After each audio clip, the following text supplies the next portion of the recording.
I'll begin this chapter by first retrieving the sample program that we created in Chapter 1. Click on File and then Open, and then you need to find the folder where that project has been stored. I have it stored in a VTC C++ folder, and simply click on that file name and it will open into your workspace. You'll recall that in the sample program we defined and used variables. A few words about what a variable is. A variable is simply a memory location in which you can temporarily store data. The data may be entered by the user at the keyboard, it may be read from a file, or it may be the result of a calculation made by the computer.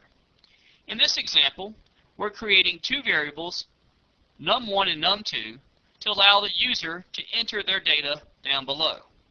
The third variable, total, is the result of a calculation of adding num1 and num2 together. Before proceeding any further, we need to take time to learn how to select appropriate variable names, a data type, and a value for it. First, there are some rules that we need to learn about variable names in the C language. The rules you need to understand to create variable names are as follows. The first rule, and probably the one which is most often confused, is that variable names are case sensitive. This means that the variable name you create has to be spelled consistently throughout the entire program with regards to upper or lower case. Second, variables must begin with a letter. Third, you can only use letters, numbers, and the underscore. No punctuation characters or spaces are allowed in the variable name. The C compiler you are using determines the maximum number of characters in a variable name. In Microsoft Visual C++, a name could not be longer than 247 characters. Of course, you would not want to use such a long variable name, as this will become cumbersome during the execution and the writing of the program. A variable name cannot be a reserved word, sometimes called a keyword. Keywords have a special meaning in C and must be used for their intended purpose. And finally, you can use either upper or lower case, but due to C's case sensitivity, you must be consistent with the spelling of your variable names throughout your program. Ultimately, when you declare a variable, as long as you follow the rules mentioned here, it is up to you as to what the variable name is called. You should use a descriptive name for each variable.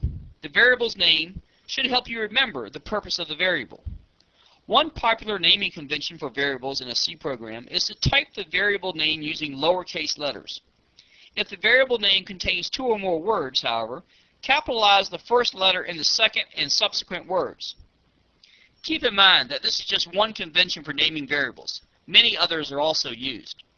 The important thing is to select the method that makes the most sense to you, and then use that method consistently in all of your programs.